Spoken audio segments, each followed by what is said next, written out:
అబ్రహాము ఆశీర్వదింపబడడానికి గల కారణాలు ఏంటి? ఏమండి, అబ్రహాము ఆయన జీవితంలో ఆశీర్వదింపబడడానికి గల కారణాలు. గలతీలకు రాసిన పత్రిక 3వ అధ్యాయము 13వ వచనాన్ని మనం చదువుదాం. ఆత్మను గూర్చిన వాగ్దానము విశ్వాసం వలన మనకు లభించినట్లు అబ్రహాము పొందిన ఆశీర్వచనము క్రీస్తు యేసు ద్వారా అన్య జనులకు కలుగుటకై క్రీస్తు మన కోసము శాపమై మనలను ధర్మశాస్త్రం యొక్క శాపము నుండి విమోచించెను. చిన్న ప్రార్థన చేద్దాం. దేవా, దీవించండి చదవబడినటువంటి వాక్య భాగం. మేము ధ్యానము చేయబోచుండగా మీరేమి కృపనిచ్చి కాపాడమని, వినుచున్న ప్రతి హృదయాన్ని మీరే తాకమని యేసు క్రీస్తు నామమున అడిగి వేడుకుంటున్నాము తండ్రి, ఆమేన్. ప్రియమైనటువంటి దేవుని బిడ్డలారా, ఆత్మను గూర్చిన వాగ్దానము విశ్వాసం వలన మనకు లభించినట్లు అబ్రహాము పొందిన ఆశీర్వచనము క్రీస్తు ద్వారా అన్య జనులకు కలుగుటకై క్రీస్తు మన కొరకు శాపమై మనలను ధర్మశాస్త్రం యొక్క శాపము నుండి విమోచించెను.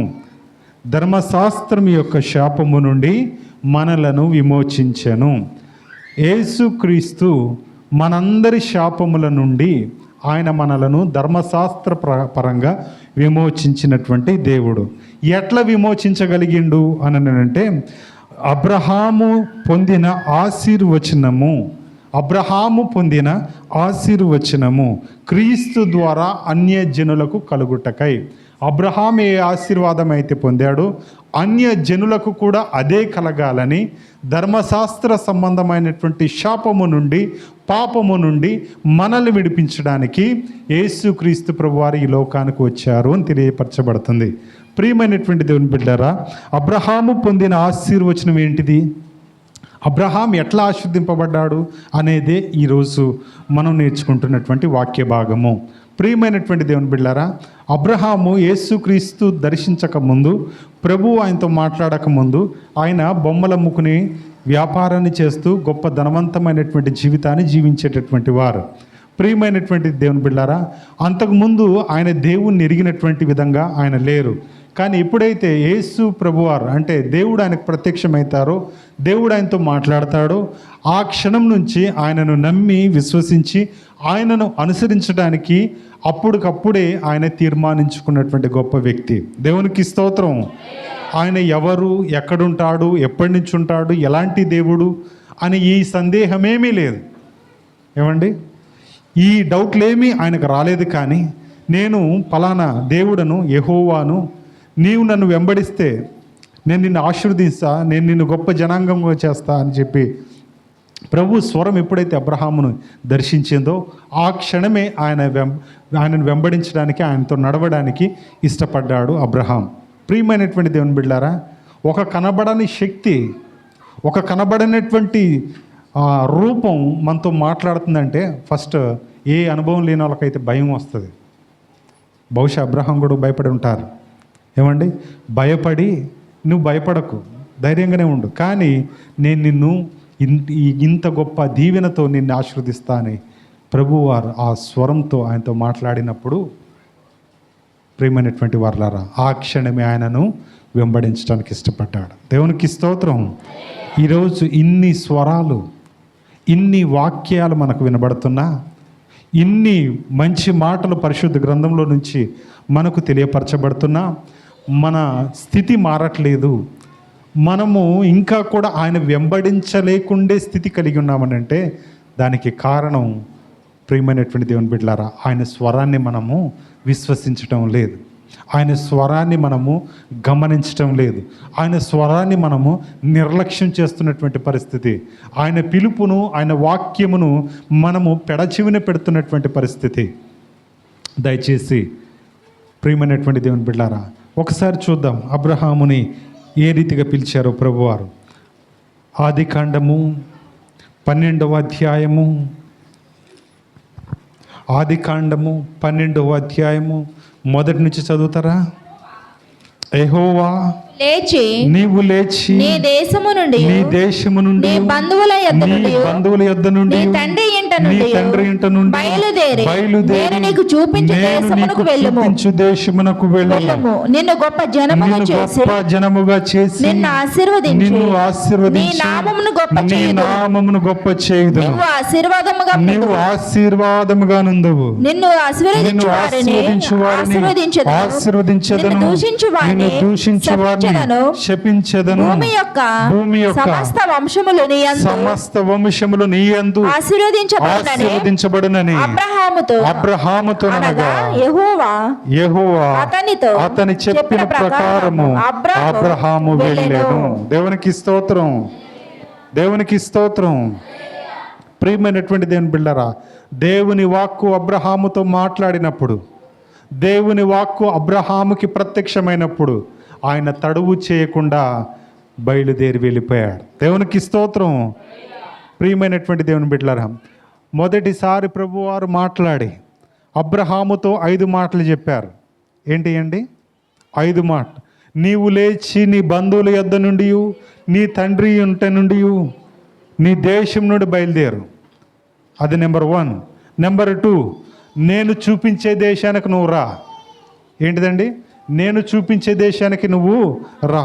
3వది, నిన్ను ఆశీర్వదించి గొప్ప జనాంగంగా నేను నిన్ను చేస్తా. 4వదిగా, నిన్ను దూషించే వారిని నేను శపిస్తా. 5వది, భూమి యొక్క సమస్త వంశములు నీ యందు ఆశీర్వదింపబడును. దేవునికి స్తోత్రం. ఎన్ని మాటలండి? చెప్పాలి. ఎన్ని మాటలు? 5 మాటలు. అవునండి, ఎన్ని మాటలండి? ప్రభువారు ఏమన్నారు? 5 విషయాలు ఆయనకు చెప్పారు. ఏమని? నెంబర్ 1, నీ బంధువుల దగ్గర నుంచి, నీ తండ్రి దగ్గర నుంచి, నీ దేశం నుంచి విడిచి వచ్చాయి. అర్థమైందండి? వాటి నుంచి వచ్చాయి. 2వదిగా, నేను చూపించే దేశాన్ని నువ్వు రా. అది ఎక్కడ ఏంటిది అనేది అడగకు. నేను ఎక్కడికైతే చూపిస్తానో నువ్వు అక్కడికి రా. 3వదిగా ఏంటిది? నిన్ను ఆశీర్వదిస్తా, గొప్ప జనాంగంగా చేస్తా. 4వది ఏంటిదండి? నిన్ను దూషించే వారిని నేను శపిస్తా. 5వది ఏంటిదండి? భూమి యొక్క సమస్త వంశములు నీ వలన ఆశీర్వదింపబడతాయి. దేవునికి స్తోత్రం. ఇక్కడ 5 విషయాలలో మొదటి 2 విషయాలు అబ్రహాము చేయాల్సినవి, తర్వాత 3 విషయాలు ఎవరు చేయాల్సినవి? ఈ 2 విషయాల్లో కనుక నువ్వు నమ్మకంగా ఉంటే మిగతా 3 విషయాలు నేను నీ కొరకు చేస్తా. దేవునికి స్తోత్రం. నీ దేశం నుండి, నీ బంధువుల నుంచి, తర్వాత నీ తండ్రి ఇంటి నుండి విడిచి వచ్చాయి. ఎవరు రావాలి? ఎవరు రావాలండి? అబ్రహాము రావాలి. తర్వాత 2వదిగా, నేను చూపించే దేశానికి నువ్వు రా. ఎక్కడ చూపిస్తారు ప్రభువారు? ఎక్కడో తెలియదు. ఎవరికి తెలియదు? అబ్రహాముకు తెలియదు. 1 విడిచి వచ్చాయి, 2వదిగా చూపించిన చేటుకు వచ్చాయి. అప్పుడు నేనేం చేస్తానంటే నిన్ను ఆశీర్వదిస్తా, గొప్ప జనాంగంగా చేస్తా. నిన్ను దూషించే వారిని నేను దూషిస్తా. భూమి యొక్క సమస్త వంశములు నీ వలన దీవించబడతాయి, ఆశీర్వదించబడతాయి. దేవునికి స్తోత్రం. మొదటి 2 పనులు అబ్రహాము చేసినట్లయితే తర్వాత దేవుడు 3 కార్యాలు చేయడానికి సిద్ధంగా ఉన్నాడు. ఈరోజు దేవుని కొరకు ఏ కార్యం తలపెట్టారు మీరు? అబ్రహాముతో అంటున్నారు, నువ్వు 2 పనులు నా కొరకు చేయి, 3 ఆశీర్వాదం, అవి శాశ్వతమైనటువంటి ఆశీర్వాదాలు నేను నీకు, నీ వంశానికి నేను నీకు దయచేస్తా. దేవునికి స్తోత్రం. ప్రియమైనటువంటి దేవుని బిడ్డలారా, విడిచి రాగలుగుతున్నారా? ఏమండి? నీ బంధువులను విడిచి రాగలుగుతున్నారా? నీ చుట్టాలను విడిచి రాగలుగుతున్నారా? నీ సాంప్రదాయాలను విడిచి రాగలుగుతున్నారా? నీ ఆచారపూర్వకమైనటువంటి భక్తిని విడిచి రాగలుగుతున్నారా? ఒక్కసారి మీరు ఆలోచన చేయండి. ప్రియమైనటువంటి దేవుని బిడ్డలారా, ఈ లోకంలో యేసు క్రీస్తు కొరకు విడవాల్సినవి కొన్ని ఉన్నాయి, యేసు క్రీస్తు కొరకు పట్టుకోవాల్సినవి కొన్ని ఉన్నాయి. పట్టుకోవాల్సింది మన జీవితం, మన సాక్ష్యం, యేసు క్రీస్తు కార్యాలు, లోకానికి చెప్పాల్సినటువంటి విషయాలు, ఇవి మనం పట్టుకోవాలి. విడిచిపెట్టాల్సినవి విడిచిపెట్టాల్సినవి పాపపు కార్యాలు, ఇహలోకమైనటువంటి కార్యాలు. ఇహలోకాన్ని విడిచిపెట్టి దేవుని మనం వెంబడించేటటువంటి వారమై ఉండాలి. దేవునికి స్తోత్రం. ప్రియమైనటువంటి దేవుని బిడ్డలారా, ఏది మీరు పట్టుకుంటున్నారు, ఏది మీరు విడిచిపెడుతున్నారు? ఒకసారి మీ హృదయాల్లో మీరు ప్రశ్న వేసుకోండి. ఏమండి, ఏది మీరు పట్టుకోగలుగుతున్నారు? బిలాము ఇహలోకాన్ని పట్టుకున్నాడు, దేవుని సన్నిధానాన్ని విడిచిపెట్టాడు. ఏమండి, ప్రియమైనటువంటి వారలారా, అననీయ సపీరా ధనాన్ని పట్టుకున్నారు, దేవుని విడిచిపెట్టారు. ప్రియమైనటువంటి వారలారా, ఏది మనం సంపాదించుకుంటున్నాం ఈ లోకంలో? అబ్రహాముతో ఈ మాటలు చెప్పంగానే, నీ బంధువుల దగ్గర నుంచి రా, నీ తండ్రి ఇంటిని విడిచిపెట్టి వచ్చాయి, నీ దేశం నుండి విడిచిపెట్టి వచ్చాయి, నేను చూపించే దేశానికి నువ్వు వచ్చినట్లయితే నువ్వు ఆశీర్వదింపబడతావు. ఈరోజు మనం దేవుని కొరకు ఏం విడిచిపెడుతున్నాం? ఏమి ప్రతిష్ఠించుకుంటున్నాం దేవుని కొరకు? ఒకసారి మీ జీవితాల్లో ప్రశ్న వేసుకోండి. ఏమండి, విలియం కేరీ అంటారు కదా, గొప్ప వాటిని దేవుని కొరకు చేపట్టండి, గొప్ప వాటిని దేవుని నుండి ఆశించండి. అంటే దేవుని కొరకు మీరు గొప్ప వాటిని చేపడితే దేవుని దగ్గర నుంచి గొప్ప ఈవులు మీరు ఆశను పొందుకుంటారు. దేవునికి స్తోత్రం. ప్రియమైనటువంటి వారలారా, మన జీవితాల్లో ఎవరిని పట్టుకుంటున్నాం, ఎవరిని విడిచిపెడుతున్నాం? ప్రభువారు అంటున్నాడు, నేను సర్వశక్తి కలిగినటువంటి దేవుడు, నాకు అసాధ్యమైనది ఏదీ లేదు, నేను సమస్తమును సాధ్యం చేయగలను, నీ స్థితిని నేను మార్చగలను, నువ్వు నా దగ్గరికి వస్తావా అంటే మనం అంటున్నాం కదా, ప్రభువా ఒక నిమిషం ఆగుతావా, ఒక గడి ఆగుతావా, ప్రభువా ఈ వారం నేను సంపాదించుకొని వస్తాను ప్రభువా అని చెప్పి ఆయనను సహితం నిర్లక్ష్యం చేసి, ప్రియమైనటువంటి వారలారా, మనం సమస్తాన్ని కూడబెట్టుకుంటున్నాం. కానీ అబ్రహాం 4వ వచనం చూడండి, ఆయన ఏమంటాడు? యెహోవా అతనితో చెప్పిన ప్రకారం 3వ వచనంలో చెప్పాడు, 4వ వచనంలో వెళ్తున్నాను అని అన్నారా? వెళ్ళాను అని అంటే ఆల్రెడీ రీచ్ అయిపోయాడు. దేవునికి స్తోత్రం. వెళ్తాను అని అనలే, వెళ్తున్నాను అని కూడా చెప్పలే. బైబిల్ ఏమనుందండి? వెళ్ళాను, వెంట, అంతే, వెళ్ళిపోయాడు. మాట వచ్చిందో లేదో,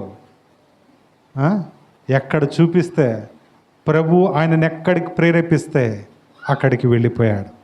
అబ్రహాము ఆశీర్వదింపబడడానికి ఫస్ట్ రీజన్ ఏంటిదండి? ప్రభు ఏం చెబితే అది చేశాడు. దేవునికి స్తోత్రం. ఆయనను ఆయన ప్రతిష్ఠించుకున్నాడు. దేవునికి స్తోత్రం. ఈరోజు ఈ వాక్యం వింటున్నటువంటి మీరు దేన్ని మీరు ప్రతిష్ఠిస్తున్నారు? దేన్ని మీరు దేవునికి అప్పగిస్తున్నారు? ప్రియమైనటువంటి వారలారా, క్రైస్తవుడు అంటే సామాన్యమైనటువంటి వాడు కాదండి. లోకం కొరకు ప్రార్థన చేసేవాడు క్రైస్తవుడు, ఇతరుల యొక్క క్షేమం కొరకు ప్రార్థన చేసేవాడు క్రైస్తవుడు, సమాజాన్ని నిర్మించేవాడు క్రైస్తవుడు, చెడుతనాన్ని అసహించేవాడు క్రైస్తవుడు, ప్రేమను చూపించేవాడు క్రైస్తవుడు. దేవునికి స్తోత్రం. దేవునికి స్తోత్రం. పాపాన్ని ద్వేషించేవాడు క్రైస్తవుడు. యేసు క్రీస్తు మాదిరి జీవించేటటువంటి వాడు నిజమైనటువంటి క్రైస్తవుడు. దేవునికి స్తోత్రం.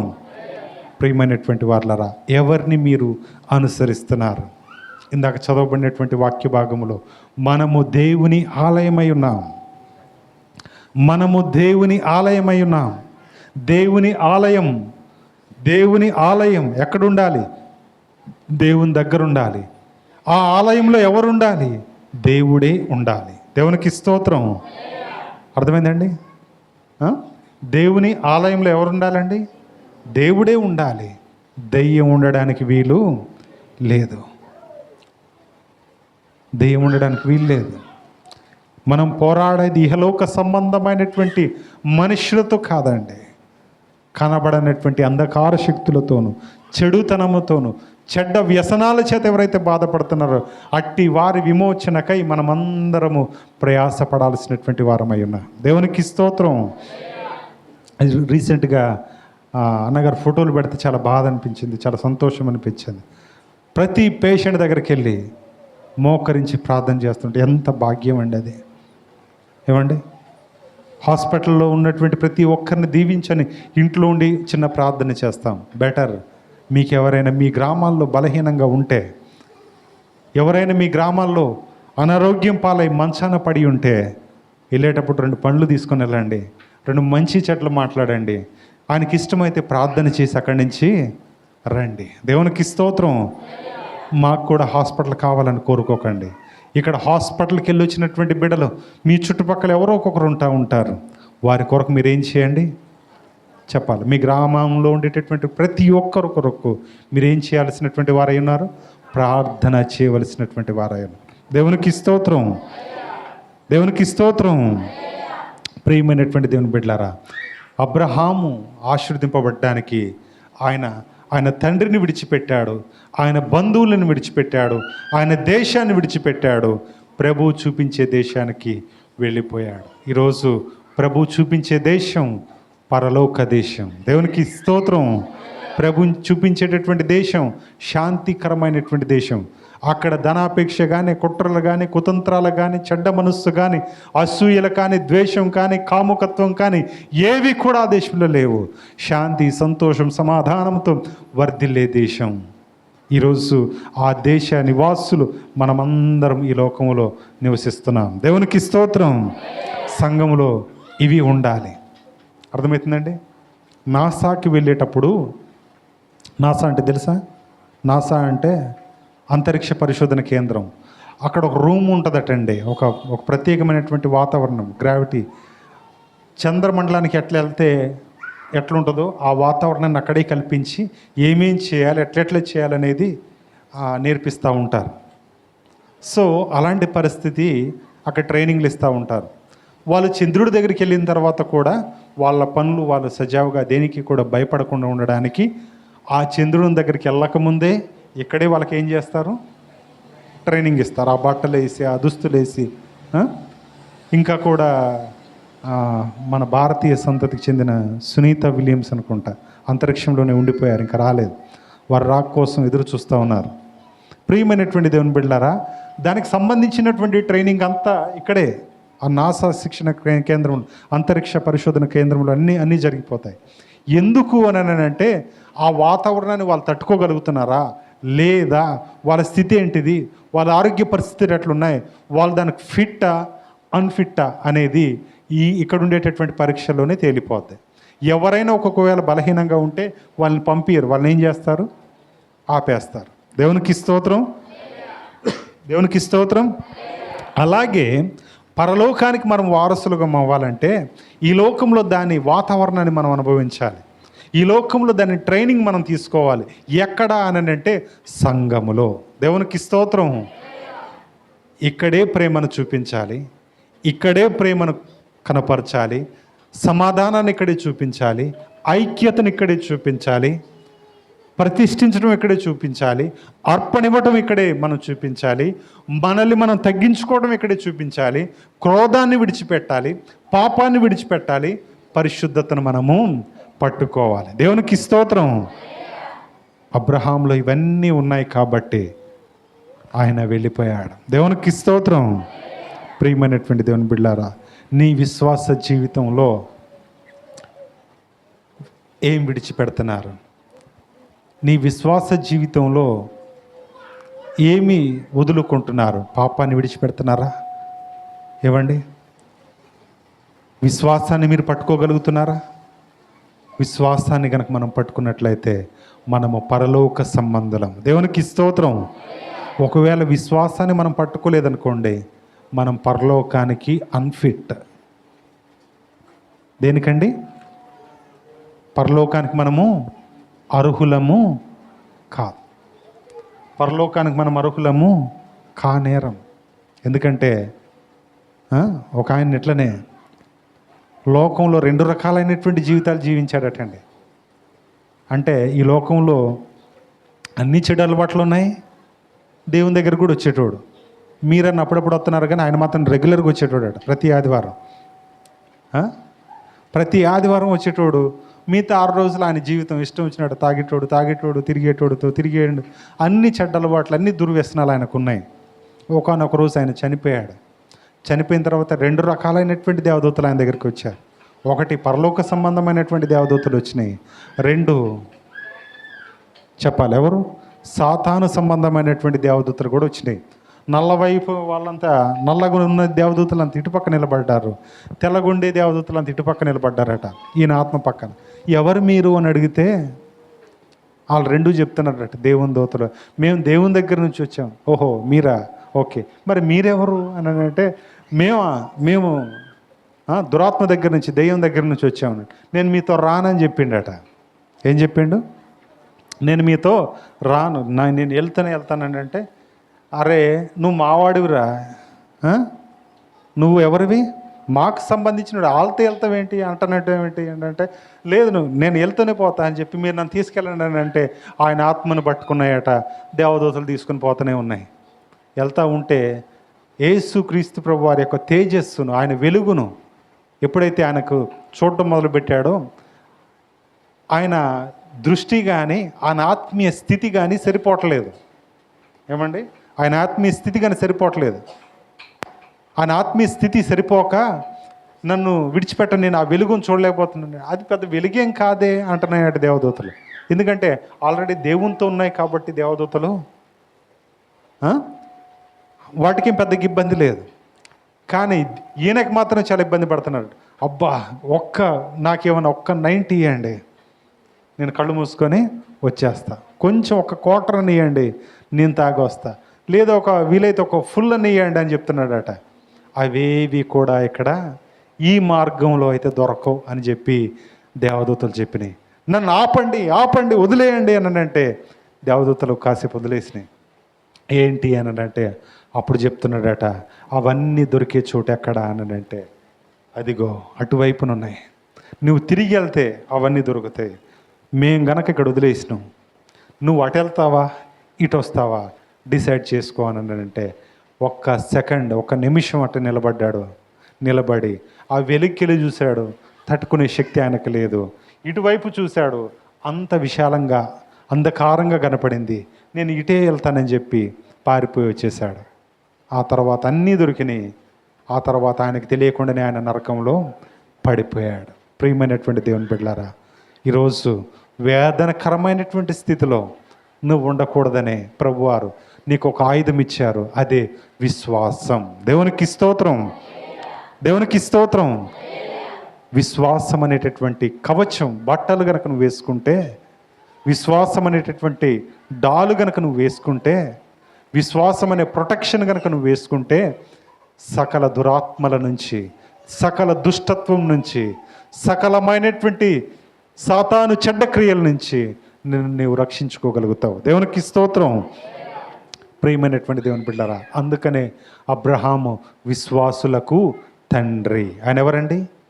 విశ్వాసులకు తండ్రి. నమ్మాడు, వెళ్ళిపోయాడు అంతే. ఎవరు నువ్వు, ఎక్కడుంటావు, ఎలాంటిది, ఏం చేయాలి, ఏమీ ఆయనతో మాట్లాడలేదు. 2 పనులు నువ్వు నా కొరకు విడిచిపెట్టాలి, 3 ఆశీర్వాదాలు నేను నీకు ఇస్తా అని అన్నారు. ఆయన 2 విడిచిపెట్టాడు, 3 ఆశీర్వాదాలు పొందుకోవడానికి ఆయన వెళ్ళాడు. ఆయన విశ్వాస యాత్రలో 100% ఆయన విజయాన్ని సాధించాడు. దేవునికి స్తోత్రం. అబ్రహాం ఎంతండి, ఎంత పర్సెంట్ అండి? 100%. దేవునికి స్తోత్రం. నీ కొడుకు నాకు బలిగా ఇచ్చేయండి అంటే తడువు చేసిండా? తడువు చేసిండా? రేపిస్తా ప్రభు అని అన్నారా? ఏడ్చిండా? మనసులో ఏమైనా చెడ్డ ఆలోచన కలిగి ఉన్నాడా? అదేమీ ఆయనకు లేదు. ఇవ్వాలనుకున్నాడు, ఇచ్చేయడానికి ఇష్టపడ్డాడు. దేవునికి స్తోత్రం. చిన్న మాటను చూద్దాం. పేతురు రాసిన మొదటి పత్రిక,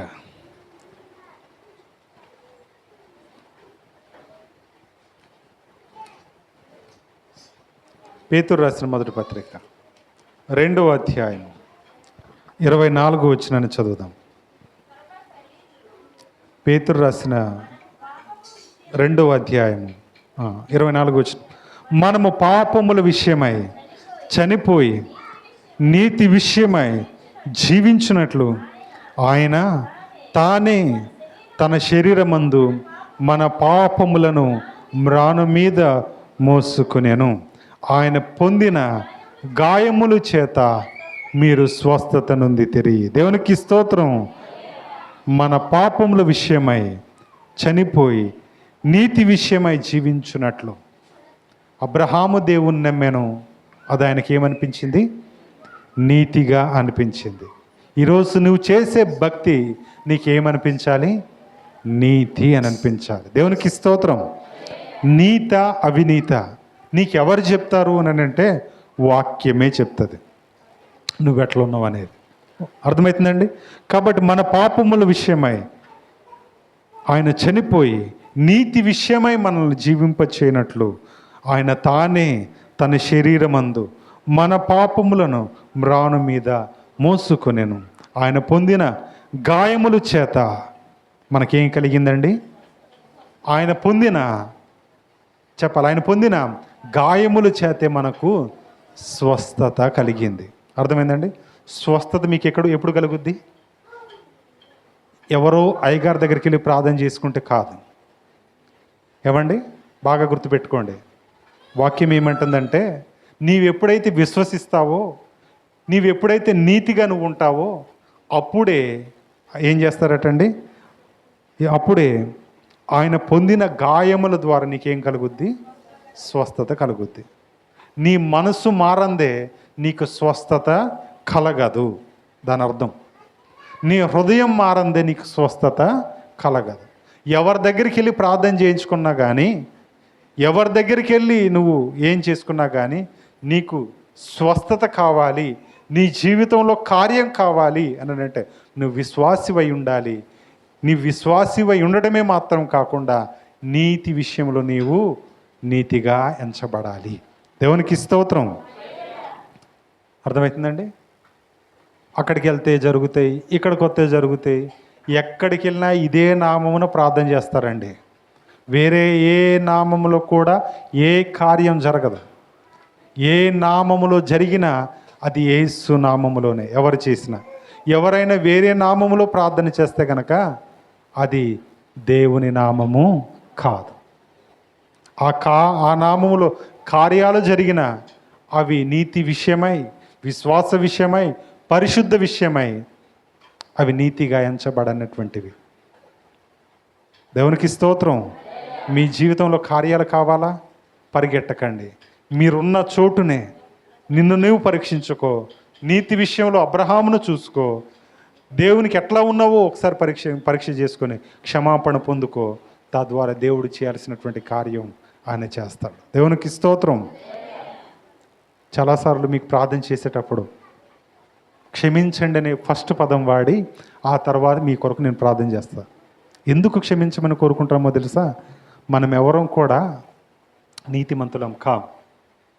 దేవుని దగ్గర దేవుని న్యాయ త్రాసులు కనుక తూచితే మనమందరం కూడా అనీతిమంతులమే. కాబట్టి ఎప్పుడైతే మనం క్షమాపణ కోరుకుంటామో, ఆరాధనలో ఎప్పుడైతే మనం పశ్చాత్తాపడతామో, సకల దుర్నీతుల నుంచి మనల్ని విమోచించి ఆయన ప్రసన్నతను, ఆయన ఆత్మను దేవుడు మనకు దయచేస్తాడు. దేవునికి స్తోత్రం. దేవునికి స్తోత్రం. అలా మొన్న శోధించబడిన తర్వాత ఎంబటే మోకరించి ప్రార్థన చేశాను. నాకు నేనే ప్రార్థన చేసి కొంచెం కళ్ళంబడి నీళ్ళు టర్న్ అయినాయి. ప్రార్థన చేసుకున్న కొద్దిసేపటికి ఎంత ప్రశాంతత అంటే చాలా పీస్ఫుల్గా కూర్చొని అట్లనే కొద్దిసేపు ఉండి ఏంటి షాక్లో ఉన్నారా అని చెప్పి నా భార్య చదువుతుంటే లేదు, నేను ఆ పీస్ని, ఆ సంతోషాన్ని, ఆ ఆనందాన్ని అనుభవించగలుగుతున్నానని చెప్పాను. దేవునికి స్తోత్రం. దేవునికి స్తోత్రం. నువ్వు శోధించబడుతున్నావా? నీవు శోధన ఎదుర్కొంటున్నావంటే దాని అర్థం ఏంటో తెలుసా? నువ్వు పోరాడుతున్నావు. నీ విశ్వాసంలో నువ్వు ఎట్లనో యు ఆర్ ఏ ఫైటర్. నువ్వు లొంగిపోయేవాడివి కావు. దేవునికి స్తోత్రం. ప్రియమైనటువంటి వారలారా, అబ్రహాము పోరాడాడు. అది ఎలాంటిది అనంటే విశ్వాస సహితమైనటువంటి పోరాటం. అది ఎలా ఎంచబడింది అనంటే నీతికరమైనదిగా ఎంచబడింది. దేవునికి స్తోత్రం. ఇంకో మాటను చూద్దాం. రోమిలకు రాసిన పత్రిక 3వ అధ్యాయము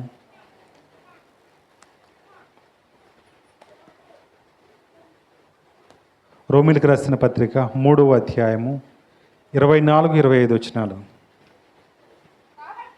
కాబట్టి నమ్మువారు ఆయన కృపచేతనే క్రీస్తు యేసు నందలి విమోచనము ద్వారా ఉచితముగా నీతిమంతులని తీర్చబడుచున్నారు.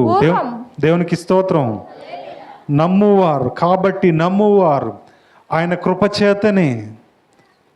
నమ్మువారు ఎట్లటండి? ఆయన కృపచేతనే నీతిమంతులుగా, యేసుక్రీస్తునందలి ఉచితముగా నీతిమంతులుగా తీర్చబడుతున్నారు. నమ్మువారందరూ కూడా, నువ్వు విశ్వసిస్తున్నావా? ఆయన ఉచితమైనటువంటి కృపచేతనే నువ్వు నీతిమంతుడుగా తీర్చబడుతున్నావు. దేవునికి స్తోత్రం, దేవునికి స్తోత్రం. ఇంకో మాట చూద్దాం. హెబ్రీయులకు రాసిన పత్రిక 11వ అధ్యాయము. హెబ్రీయులకు రాసిన పత్రిక 11వ అధ్యాయము 8వ వచనాన్ని చదవండి. అబ్రహాము పిలువబడినప్పుడు విశ్వాసమును బట్టి ఆ పిలుపునకు లోబడి తాను స్వాస్యముగా పొందినదై ఉన్న ప్రదేశమునకు బయలు వెళ్ళెను. మరియు ఎక్కడికి వెళ్ళవలెను అది ఎరుగక బయలు వెళ్ళెను.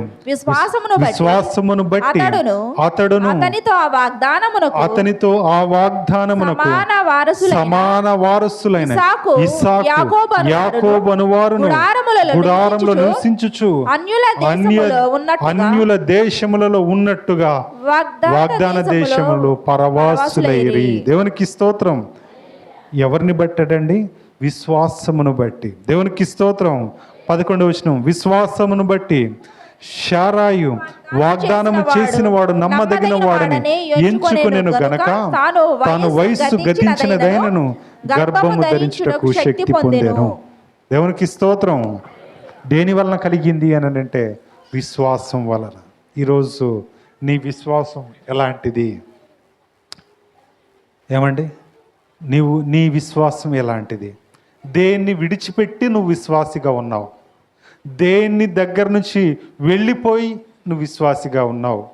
దేవుడికి ఏం చూపిస్తున్నాడో నువ్వు ఎక్కడికి వెళ్తున్నావు? ఏ రకమైనటువంటి విశ్వాసం మనం కలిగి ఉన్నాం? ఒక్కసారి మీరు ఆలోచన చేయాలి. దేవునికి స్తోత్రం, దేవునికి స్తోత్రం. ప్రియమైనటువంటి దేవుని బిడ్డలారా, మన జీవితంలో మన గమ్యం విశ్వాస పోరాటం. కాబట్టి ఈ లోకంలో ప్రభు ఏదైతే వదిలేయమన్నాడో దాన్ని మనం వదిలేయాలి. ప్రభు ఏదైతే పట్టుకోమన్నారో దాన్ని మనం పట్టుకోవాలి.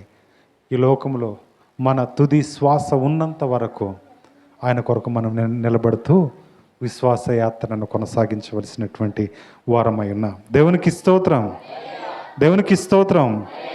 అబ్రహాంకి 5 మాటలు చెప్పారు ప్రభువారు.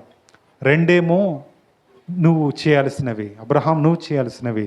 3 నేను నీ కొరకు చేసే కార్యాలు. 2 నువ్వు చేసినట్లయితే 3 కార్యాలు నేను నీ కొరకు చేస్తానన్నారు. విశ్వాసంతో అబ్రహాము వెళ్ళాడు. దేవుడు ఉన్నతమైనటువంటి ఘనతను అబ్రహాముకి ఇచ్చాడు. దేవునికి స్తోత్రం. ఎలాంటిది ఒకసారి చూద్దాం. గలతీయులకు రాసిన పత్రిక 3వ అధ్యాయం. గలతీయులకు రాసిన పత్రిక 3వ అధ్యాయం 7వ వచనం చదవండి ఒకసారి. కాబట్టి విశ్వాస సంబంధులే అబ్రహాము కుమారులని మీరు తెలుసుకోండి. దేవునికి స్తోత్రం. అర్థమవుతుందండి? మీరు దేవుని కార్యాలు చూడాలా? మీ జీవితంలో దేవుని కార్యాలు మీరు అనుభవించాలా? ఫస్ట్ క్వాలిఫికేషన్ మీకు ఏముండాలి? విశ్వాసివై ఉండాలి. దేవునికి స్తోత్రం. అందుకని ఆయన అంటున్నాడు, కాబట్టి విశ్వాస సంబంధులే. అంటే విశ్వాసం లేనివారు అబ్రహాము సంబంధులు కాదు. ఓకేనండి?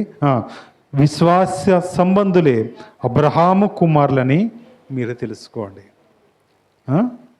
తర్వాత దేవుడు విశ్వాస మూలముగా అన్యజనులను నీతిమంతులుగా తీర్చి లేఖనము ముందుగా సూచించెను. దేవునికి స్తోత్రం. విశ్వాసము ద్వారానే మనమందరం కూడా ఏమవుతున్నామంటే నీతిమంతులము. దేవునికి స్తోత్రం. మనకు నీతి కలుగుతుంది మనలో విశ్వాసం ఉంటే. దేవునికి స్తోత్రం. కాబట్టి 9వ వచనం చూడండి ఇంకా. కాబట్టి విశ్వాస సంబంధులే విశ్వాసము గల అబ్రహాముతో కూడా ఆశీర్వదింపబడుదురు. దేవునికి స్తోత్రం. విశ్వాస సంబంధులే విశ్వాస సంబంధులే విశ్వాసము గల అబ్రహాముతో కూడా ఆశీర్వదింపబడుదురు. బడెను అని ఉంటే అయిపోయింది. బడుదురు అని అంటే అది స్టిల్ జరుగుతున్నటువంటి ప్రక్రియ, దానికి నిరంతరం ఇక అంతమేం ఉండదు. కాబట్టి విశ్వాస సంబంధులే విశ్వాసము గల అబ్రహాముతో కూడా ఆశీర్వదింపబడుదురు. కాబట్టి మనమందరం ఈ లోకంలో విశ్వాసులం. అబ్రహాము 2 వదులుకున్నాడు దేవుని మాట ప్రకారంగా. ఆయన బంధువులని, ఆయన స్వదేశాన్ని విడిచిపెట్టేశాడు. ఆయన తండ్రి ఇంటి వారిని విడిచిపెట్టాడు దేవుని కొరకు. రెండవదిగా దేవుడే దేశమైతే చూపిస్తాడో ఆ దేశానికి ఆయన వెళ్ళిపోయాడు. ఆ దేశం ఎలాంటిది అని అంటే ఇందాక హెబ్రీయులకు రాసిన పత్రికలో చదువుకున్నాం. పరదేశులుగా వాళ్ళు అక్కడ ఉన్నారటండి.